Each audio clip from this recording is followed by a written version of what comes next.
Welcome to today's Case Study Museum interview, one of 8 recorded for the AMM Essential Questions program series. Over the course of this series, we're finding out how museums are faring today, 3 years after the start of the pandemic and civic unrest following George Floyd's murder. We'll be chatting with 8 different museums across the Midwest about what they've learned about themselves and their audiences, what changes they've made that have stuck, and what new models or approaches they've tried. These interviews are talk show style, featuring guest moderators. They are pre-recorded so that you can listen to them when it is convenient, and listeners will have the opportunity to ask questions of our museum panelists during live Q&A sessions this spring, so stay tuned for that. Today's featured museum is the Eiteljorg Museum in Indianapolis, Indiana. Today's interviewer is Bob Beatty, historian and principal at Lyndhurst Group. And with that, I'm going to hand it over to Bob. All right, y'all. Let's talk a little bit about the non-elephant in the room. We're about to go into the 4th year of dealing with the COVID pandemic and the fallout. All of us on this call, I'm sure, remember, we're a month before that happened, but we were all watching it. But it really did shake up our world, not only our world, but certainly our museum world and what we did and how we did it. So the first thing I want to talk about at the Eiteljorg is talk about how what you've learned from the last couple of years has impacted what you're doing today. This is, we always call it a new normal. I don't know if it's a new abnormal or continuing abnormal, but the bottom line is y'all learned some stuff. You learned some stuff about your audience. You learned some stuff about artists and artist communities. You learned some stuff probably about your role in the community at a moment when that is. So I'm just going to open it up a little bit. What have you learned? What is going on? And I'm happy if you guys just want to start talking. I don't know, it's hard sometimes if you want to raise a hand and I can call on y'all, but overall, things have changed. What are some things that have changed, and what have you learned? How have you adapted as an institution? I'll jump in with one maybe more kind of functional, practical thing, but the power of online meetings. We developed the new Native American exhibit without ever meeting the exhibit team, the firm that we work with, Origin Studios in Canada, without ever meeting them face to face. It's a 12,000 square foot exhibit.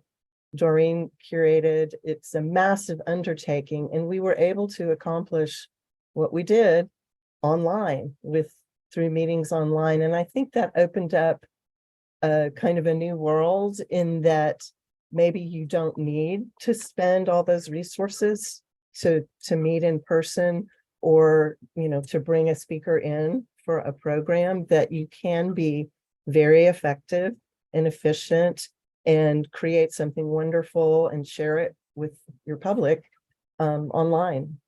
I think a lot of museums experience that, but y'all have had some big success for us with that. So was this exhibition already in planning stages when this started, Doreen? Like, okay, so you had to go from this normal project plan to moving online and making major decisions. That's new for all of us, and that's not typical with something that's this big, right? 12,000 square feet. I mean, there's entire museums that have that much exhibit space. So Doreen, how did that work? Like, talk me through a little bit how you made that shift. Sure. So our exhibit design firm, Origin Studios, were very organized and helped us with the timeline.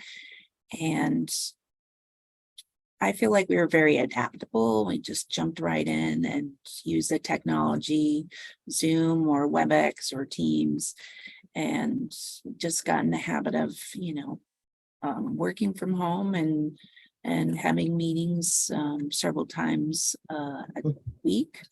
And, before then we had been larger group meetings at the museum. But I feel like I'm losing my stream, and I'm glad that this is not live. Yeah. Okay. So Yeah. Let me ask, you're the curator of this exhibit. It's a big deal to change how you're approaching it right at the beginning. But what you're telling me, I think, is you guys adapted really well. You adapted well. It worked. I do think that's something I noticed too. Like, and Alyssa, what you know, from a programming perspective, right? All of a sudden, all of this caterwauling about museums and digital is, you know, we made this switch. All of a sudden, we had to make a switch. And what I saw, a lot of museums were just putting content out to keep us occupied for those first couple months. And all of a sudden, a whole bunch of people who were sick in the muds about it were like, oh, wait, there's an audience here and it works. So, you know, Alyssa, how does that work for you then as we're making this transition? Not necessarily just the exhibition, but in terms of programming and everything else, your whole mindset had to change. Yeah, exactly. I came to this position in late 2019, so just prior to the pandemic. And I came with all kinds of goals for, you know, change that I wanted to see made. And one of those was exploring more online content delivery. Well, guess what? We were suddenly thrust into the abyss along with everyone else. So I see it, you know, that's one of the great things that came out of this terrible experience, is that museums sometimes move at a glacial pace when it comes to change, and this was not the case. So, you know, we jumped in and tried everything, just like a lot of museums. You know, we had pre-recorded videos of our gallery discussions. We dipped into virtual programs with artist talks and roundtable discussions, the works. We put out videos for kids, you know, doing art projects at home. So we dipped our toes into sort of everything because we wanted to keep ourselves out there in front of our audiences. And exactly what you had mentioned, Bob, happened for us too. We discovered that we had, you know, retained our audiences that were hungry for that interaction still, but we found new ways to deliver these programs and exhibits to them. And we found this whole new audience. You know, we had a global audience, which was amazing to see at some of our virtual programs. So I think, you know, all of that was changed for the better and helped us all to be more flexible and able to react more quickly. And so I think that that's going to be valuable going forward into the future. Just quick question, this is a personal somewhat thing, but I know that as museums have gotten back to more in-person programming, that has made the digital programming audiences have not necessarily come back. Have you found that as well? In-person audiences or have not come back the way they used to? So we found with the virtual programming, there was a point in 2021, 2022, where people just were kind of like, done. Yeah, I'm ready to get back in person. And so we pulled back on that, of course, but we've still found some really popular, like live streaming our large events and discussions. That's been a really popular addition that we wouldn't have been able to provide in the past. And we've continued with virtual meetings with like our book club and virtual artist talks. So we're still able to engage those artists who, you know, are around North America that we wouldn't necessarily have the funding to bring in person. But yeah, you're absolutely right. We made the transition back to in-person offerings when that demand increased. Then let me back up and talk about, like, what did you learn about the artist communities you engaged with when this happened? Doreen, I'm going to pull you in, Doreen, when I can, and I don't want to, if you're on the spot, say, pass the mic, you know, like I did last time. But how has that changed? And really, you know, we did adapt, I think. Those first couple of months were very confusing for all of us, and the last couple of years have been very confusing. But we did find new ways to interact with our communities. And in an art museum, and particularly one that does Indigenous art or Native American art, there are some crucial relationships you have to be developing. So how does that work in the new normal, or how did you adapt that? What did you learn about that process? Right. So I think many of us who are more social, we were just really glad to be able to have the technology to see one another and talk to one another and not worry about, you know, finances. We're able to just immediately connect and not worry about flying someone in. I look at the COVID-19 pandemic as a positive because it was a gift of more time and a chance to connect with people. And I've sort of missed that. I mean, We still have that with our programs and our exhibitions, and reaching out to our communities to work with them. We relied a lot on our Native American Advisory Council to advise us. We had wanted to do a lot more consulting with local and regional tribes, but because of the pandemic, we could not do that as much. So yeah, my experience with having meetings online been very positive. Sounds like you could really cast a wider net at that point, because you're not struggling with the, I can see that. Okay, let's move over to really the question. I guess it's really not new, a renewed commitment to keeping diversity, DEAI. And the way I look at it is, I always say diversity is passive, inclusion is active, right? It's the act of making people feel like they belong. Equity, accessibility helps us to that. Equity is our goal, and obviously it's a squishy goal, right? We're never going to achieve equity. We understand that, but y'all have renewed your commitment as a result of this, and a lot of institutions have. So I want to quote something I found on your website, a little bit about your the new exhibition. And what is the name of the exhibition? I don't have it sitting in front of me. The one that the 12,000 square foot. Does it have a official name? Let's use that. Expressions of Life, Native Art in North America. And Okay. just a little note, the Expressions of Life term or name is something that came from our advisory council, our Native Advisory Council. So Expressions of Life was in the Native Advisory Council, sort of, that was in the process when all this started or stopped. But there's a quote on your website for that piece. I'm sorry, when it started, when the world stopped and when we started the new normal. Art is an essential part of being. And that quote just poked me in the eye to talk a little bit about that. Is that a new phrase? I like the Expressions of Life. So talk a little bit about how Expressions of Life reflects the commitment to diversity and inclusion. Art is an essential part of being. And you mentioned on the website that Native art has always been there and always will be there, kind of deal. I wrote it down, so I didn't write the whole quote down. So art is an essential part of being. Talk to me. How does that reflect how y'all are going forward here? Doreen, please. Sure. So that is a quote from our previous curator of Native American arts, histories, and culture, Scott Shoemaker, who's Miami Tribe of Oklahoma. And that, I feel like, was one of the big key phrases, statements that we used to inspire us. And then, with us being an art museum, we understand we have visitors who are fans of older artwork, newer, in between. And really, we want to share with our visitors that, Native art is on a continuum. What is old informs the new and vice versa. Things that were made hundreds of years ago were contemporary at that time.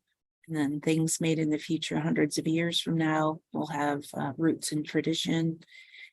And, just all in that ball of loveliness sprouted many ideas and guided us through our process.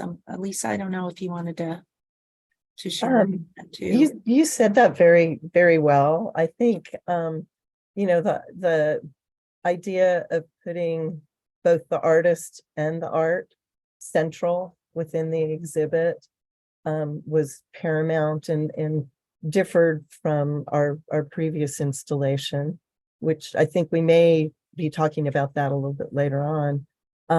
But it really, I don't know, it gave us a grounding and a focus.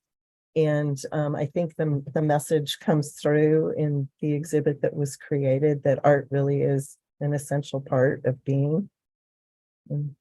Well, so go ahead and explain how this one differs from what y'all had. I think that's a important thing at this point, because so let me just tell you real quick, as a museum visitor, right?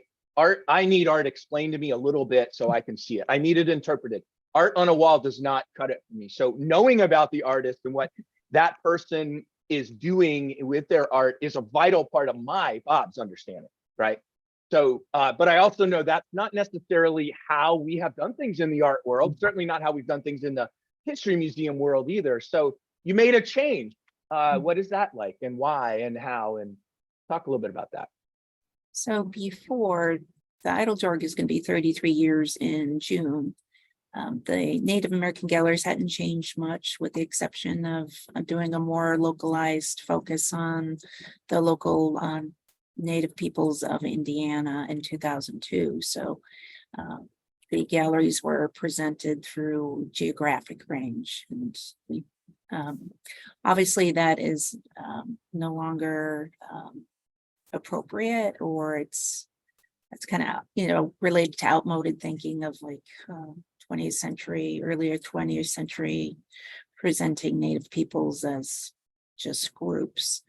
We wanted to talk more about the diversity of Native peoples. We wanted to make sure we included Canada, and reference a lot of our First Nation brothers and sisters, because North America is first and foremost and always will be Native land.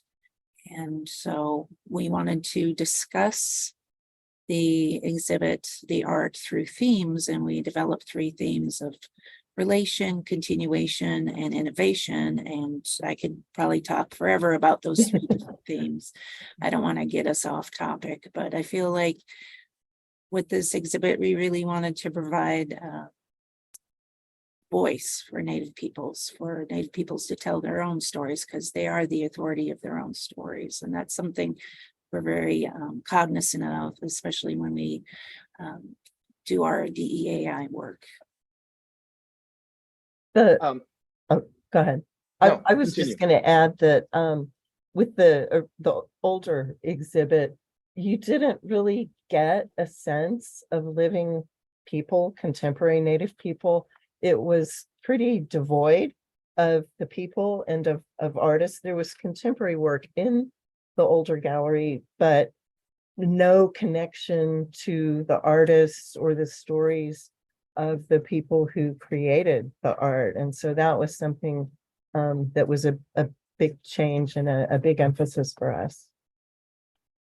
Alyssa, I don't want to leave you out on this programming wise. How has this renewed commitment or this new idea, how has it impacted programming? Let's talk a little bit too about how is audience reception. I'm a music historian, and so the audience's reception of our work is a part, right, of the dialogue. So give me a little bit on that. Well, from a programmatic perspective, it hasn't really changed. We've always sort of approached our programs as a relationship with either the Native artists that we're bringing in, or our guest speaker, or our community collaborators. So from that perspective, the exhibit didn't really change how we approached programming. It gave us a lot of opportunity to do programming last year. We had a big summer of celebrating Native and Indigenous artists, which was amazing. Concerts and artist demonstrations and workshops. So that was very exciting to coincide with the opening of this gallery. From an audience perspective, we were very fortunate in that we got some funding from IMLS to bring in an evaluator. And his main project was a study related to the Native galleries, the new installation. So he was able to do some observational study, an interview study. So we got great feedback. Respondents overwhelmingly had a positive experience in the gallery. The diversity element that Doreen spoke to earlier, the diversity of Native art and artists, that came through strongly. And I think one of the things from my perspective that I'm really excited about that came out in that survey was that 69% of our visitors expressed concrete intentions to apply what they experienced and learned in the exhibit. So they were ready to go out and make change, which I think is fantastic. As y'all pulled this together, that's a great question. That's an awesome, there's not an educator who wouldn't wish we could do a follow-up study with that and figure out exactly what that is, right? Or actually any museum professional, because that's good data. And that's the data that as a museum person, I've been dying for most of my life, right? All of us have, right?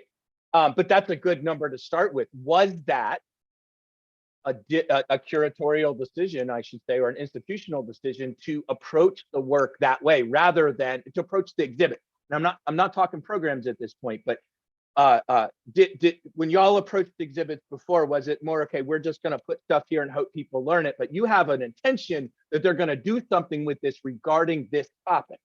Is that new for the institution? Or talk to me about that process with the institution, because that's a change from my vantage point, what I would understand, right? It's always been an underlying goal, and in some cases previously has been reality, but it's been inconsistent. So the reception of the grant was huge for us, and to have someone on staff for the better part of a year, just exclusively someone very knowledgeable and experienced on staff, focusing exclusively on evaluation and on that exhibit was tremendous, and something we hope to be able to continue. You know, as with everything else, funding is challenging, but I'll hand it back to Alyssa. If you have anything to add? Yeah, maybe Doreen can add, were there thoughts that the Native Advisory Council had regarding some of those messages that they wanted to get across? So, you know, being in the Midwest, there are some people who are under the impression that because there aren't any maybe reservations in their own state, that Native peoples are no longer living, or they're out west or some other place. And we wanted to, you know, in consultation with our Native American advisory, you know, help people understand that actually Native peoples are everywhere and part of communities and cities and towns and rural areas. And so it was important with the evaluation, try and see if we can, with some of our theme, with the themes and with our didactics and our we have digital panels, and I'm losing the term, why am I forgetting our Digital hubs? The digital hubs, right? And these wonderful low-tech interactives. So to have a staff member dedicated to talking with visitors and following them and seeing what was working and what people got really excited about, I think not only made me feel really good, but the advisory council as well, just feeling like, you know, it's I feel like a long time coming with having a Native American galleries. You know, you have to make a decision. Are you going to be more culture-based, history-based, art-based?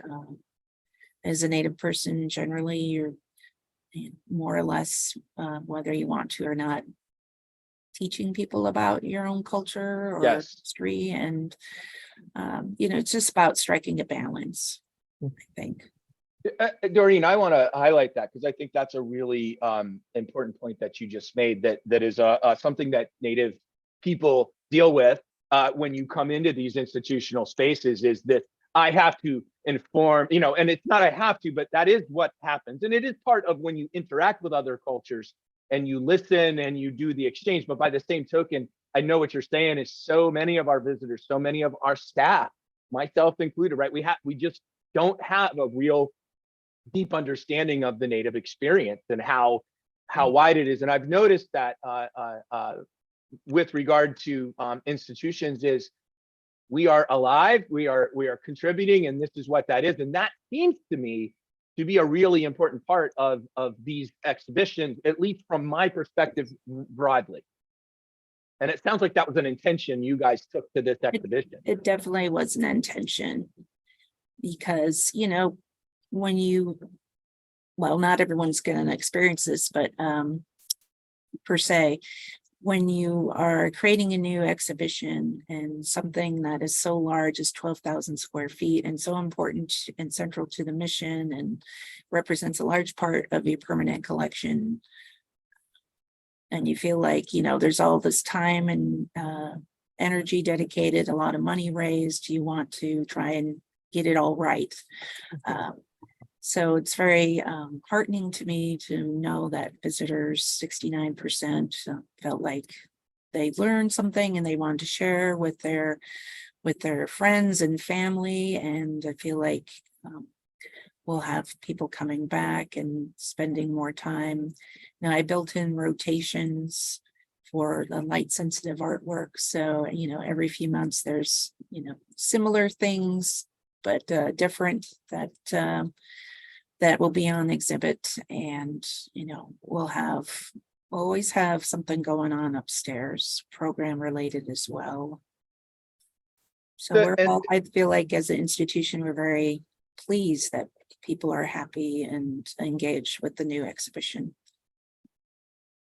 What I hear a lot of, and I think this is the important part for these types of conversation, is intentionality in your approach. And I just want to sum up a little bit as I'm listening to what you're saying, because evaluation to the level you did it is really hard to be able to do it. Even for an institution as large as Eiteljorg had to get external funding for it. But if I'm another institution, I think what you're saying is to sit down and write down what your intention is and lead to that. You're not necessarily going to be able to prove that 69% of your visitors are going to be doing action, but you're at least kind of leading them to that. So going back to my thing, there's various scales of how this is, but you're approaching diversity and inclusion with intentionality as an institution, and you redid this whole gallery, listening to your advisory, Native Advisory Committee. Any pushback, or what is the pushback from the board or administration when you made this decision to make this change? So we're a little bit out of the pandemic side, and we're really getting into this groundbreaking exhibition that y'all put together during this time period. Institutionally, talk to me about how this went, with the board and with the decision makers as it went. Easy, difficult, challenging. How has all this gone from that perspective? All of the above. Good answer. I would say with our administration, they were incredibly supportive, and our development team was incredibly supportive, and many of our board members. I think there are a few who it took a while to come around to the idea that we were telling the story in a different way, that there was a really strong emphasis on contemporary Native people and contemporary art, in addition to the wonderful collection of historic art that we have. Alyssa can speak to volunteers and guides, because she was the one that worked most closely with them, and I think had some both exciting positive things and some challenges. Yeah, absolutely. Change is hard. Change is hard for everyone, especially if you're set in your ways. So it took a while, and I think the pandemic actually helped us in that regard, because we were all forced to change suddenly and be more flexible.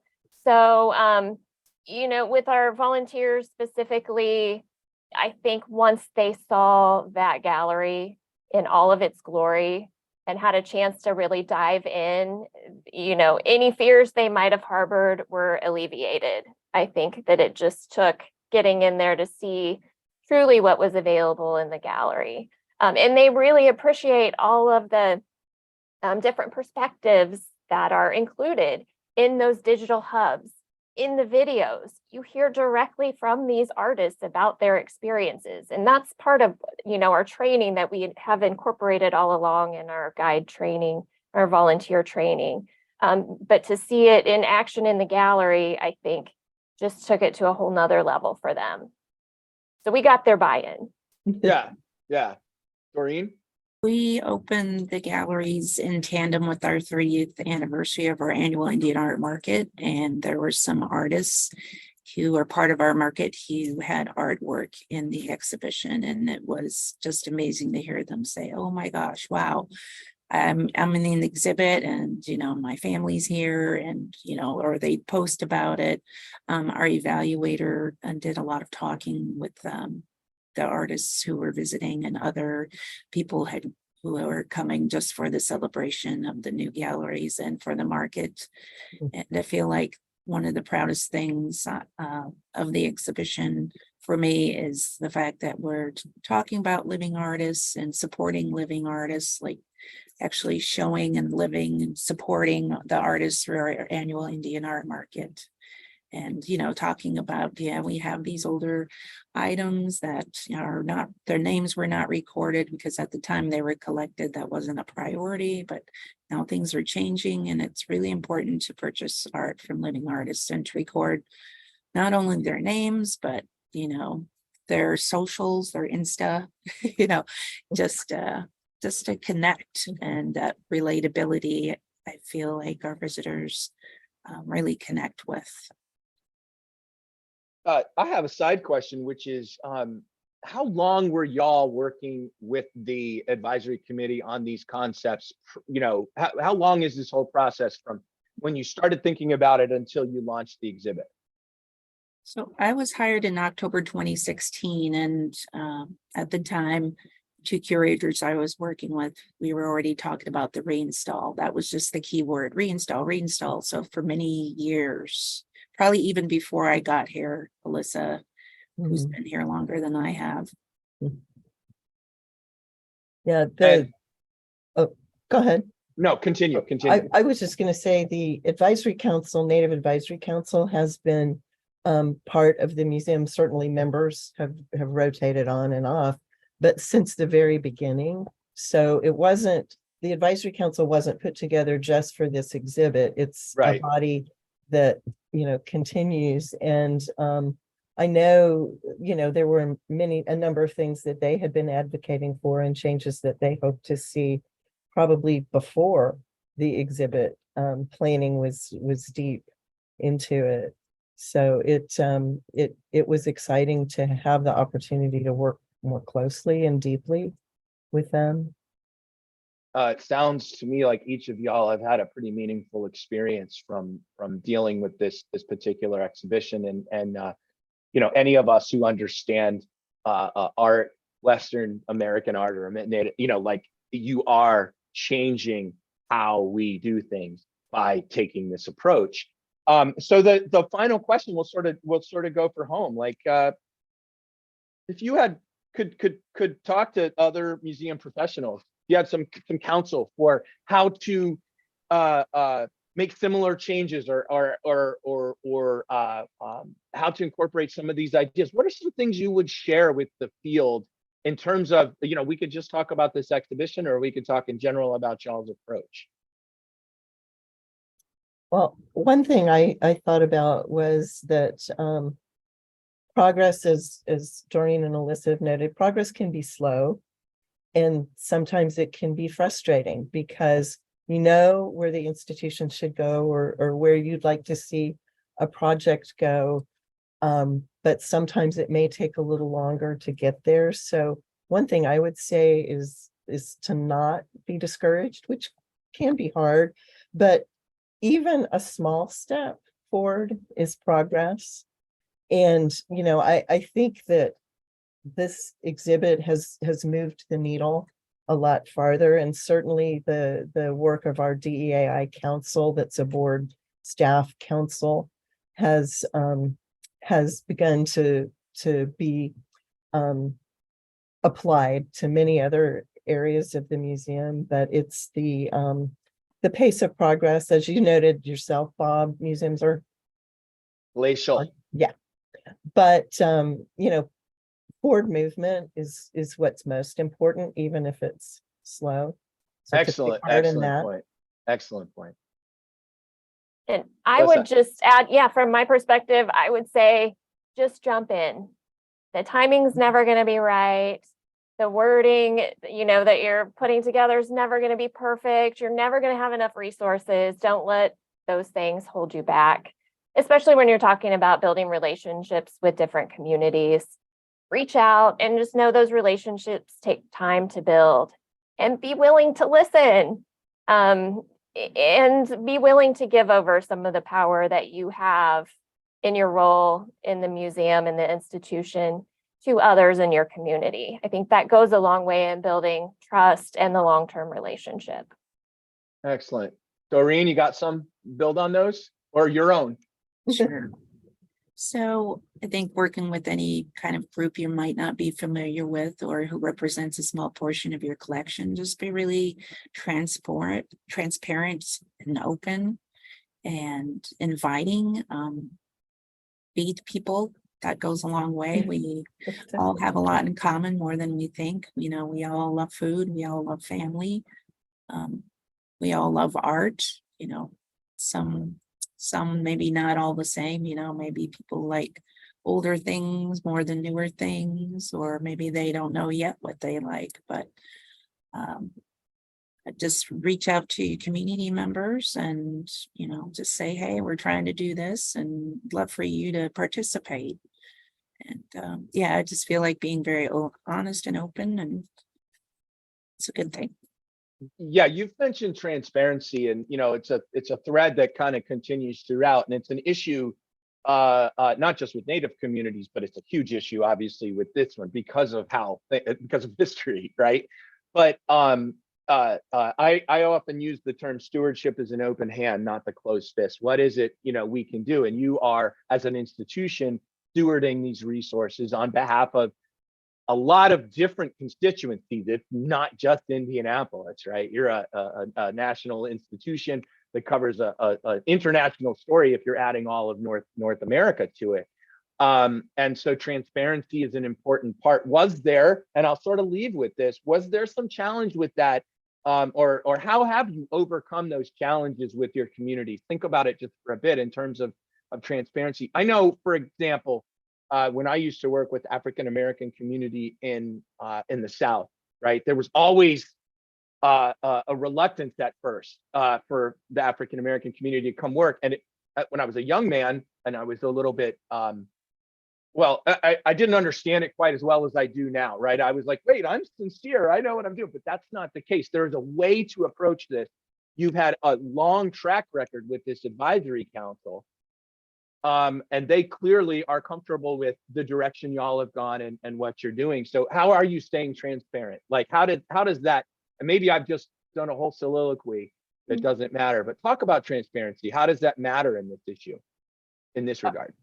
I would say one thing is that if you're inviting people in to advise, to collaborate, to partner with you in some way, you have to be willing to listen and really hear them and maybe go in a different direction from the story that you wanted to tell, because there's a redirection from the folks that you have invited to share their stories or to work with you on something. And I think sometimes that can be hard because you have a vision of where you're going and maybe it's to bend, change.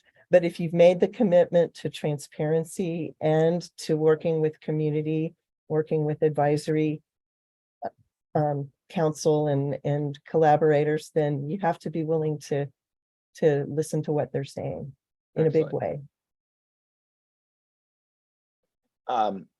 Final thing.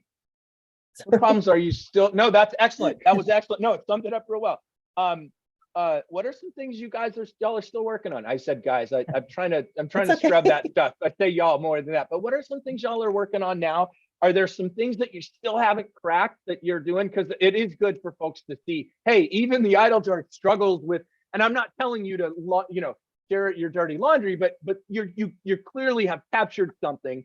But in a big institution, my experience says, you know, those things take a little time to get elsewhere. So what else, without impugning anything, what are some other things y'all are working on or thinking about? What are some things that are maybe some stretch goals that you're wanting along these, you know, to continue this idea, this concept that you brought to the institution with this exhibition and its execution? Well, I'll jump in.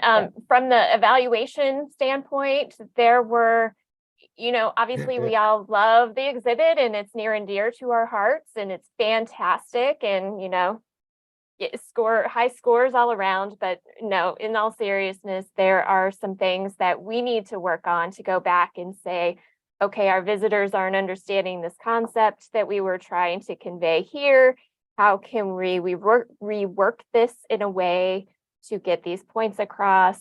There are a number of things like that that we need to kind of go back through and figure out. And that's going to be long-term because, you know, resources are always an issue.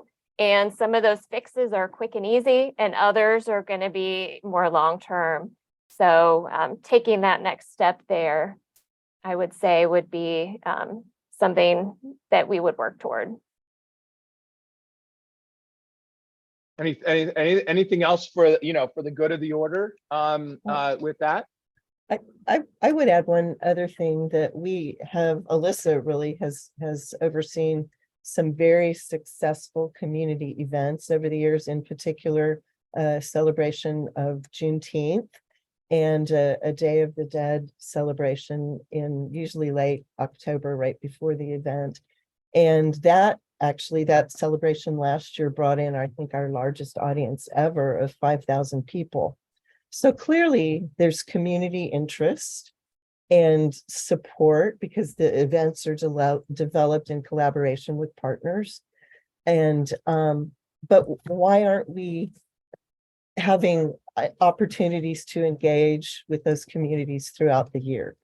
And that's something we really want to work on, because clearly there's interest. Clearly folks will come if you have something that that resonates with them and that they feel that they want to engage with. So that's a big goal. That's excellent. Doreen, you got any that you're thinking of, either institutional or with exhibition or other things? Some things you're not quite, you're pushing on some more? Yes, so with the pandemic, you know, I think many institutions, museums, unfortunately had to lay off some people, and since then everybody in every industry has had a staff shortage, and we're working on getting more resources for staff so we can be more committed to our DEAI goals. And I think, you know, we've made a lot of progress with this new exhibition, but it never hurts to just be like, okay, let's go back to the drawing board and see what could we do different, what went right, what went wrong, what about all the grays and in between, and learn from these conversations and continue forward. And you know, I'm still gonna advocate for living artists and you know, hopefully make more exhibitions on you know, wonderful contemporary Native art. I mean, you know, I'm not going to sum up everything for you, but that does sound like probably one of the most important lessons here is that you took a more anthropological exhibition and made it more alive, if you will, or more fitting how we look at the world today, honestly, than we did about Native cultures in the 19th and 20th centuries. Well, shoot, 18th, 19th, and 20th centuries, but exhibitions have been mostly a 20th century thing. That it is, it has. So I'll offer a little final statement. And first of all, I appreciate each of y'all being here. I have all kinds of ideas going in my head. You've increased not only my knowledge of process and how, but also why. And of course, what I think about is, all right, how do we do this? How do we scale this? Or how do we you know, bring this concept to the wider world? But the most important thing I think you said toward the end is, there's no perfection here. We have to keep working at this. Progress, as Elisa said, is a part of progress can be very slow, and it gets very frustrating. I've been there too, and I lead change from external, but change, as Elisa said, people don't like change, but change is absolutely inevitable. And if any community understands that, it's the Native American community who has lived this vast change, you know, with Europeans coming into America and changing things. So appreciate each of y'all for being here. Thank you for your commitment to these things, and the intentionality with which you approach DEAI is important. Thank you for Bob. having us. Thanks for Thank the you. opportunity.